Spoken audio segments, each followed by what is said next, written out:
Guys, so ngayong araw na to guys, meron tayong i-install dito sa ating owner type Jeep. Meron akong dumating dalawang horn from Lopang, yung kanilang disc horn, tapos itong kanilang shell horn, okay?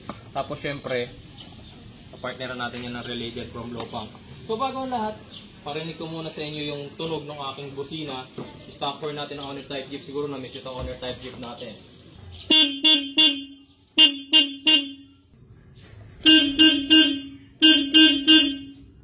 Unahin na natin ikabit tong shell horn guys. Tanggalin ko lang muna tong aking lumang horn.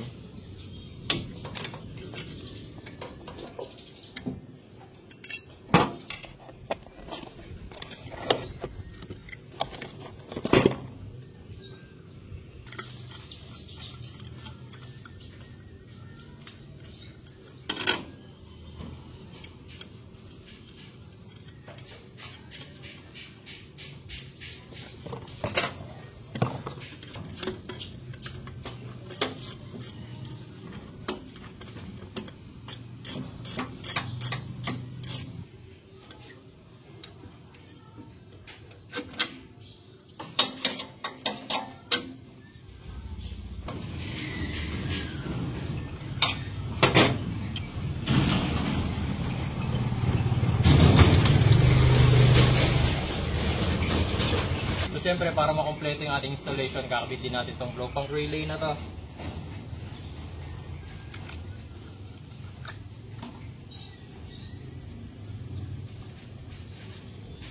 Yan, testing time.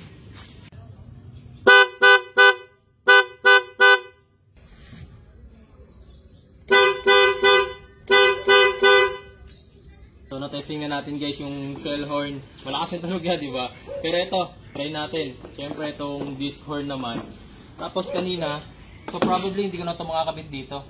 Kasi itong ang shell horn, medyo nahirapan na ako kasi mas malaki siya. So, yung wiring kumapos.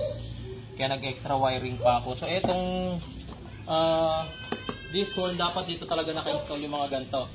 Sa bumper, para medyo nakikita rin yung disc horn mo. Magwe-welding dito ng bracket. Tapos dun siya naka-tindig para medyo maganda siyang tignan. Pero since hindi ako marunong mag-welding, baka magpa-welding na lang ako ng bracket nito.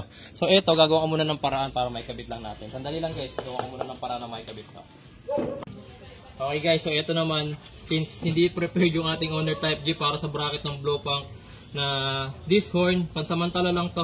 Okay, so tinuro ko naman kanina kung saan sa magandang i-install. Pero ito, ginawa ko muna siya ng bracket para masubukan natin.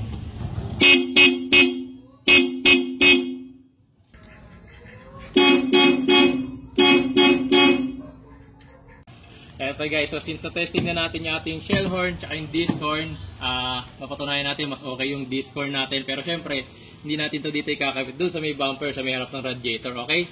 Sa mga nagtatanong guys, kung sa mga kabili nito, ilalagay ko yung product link sa video description tsaka sa pinned comments.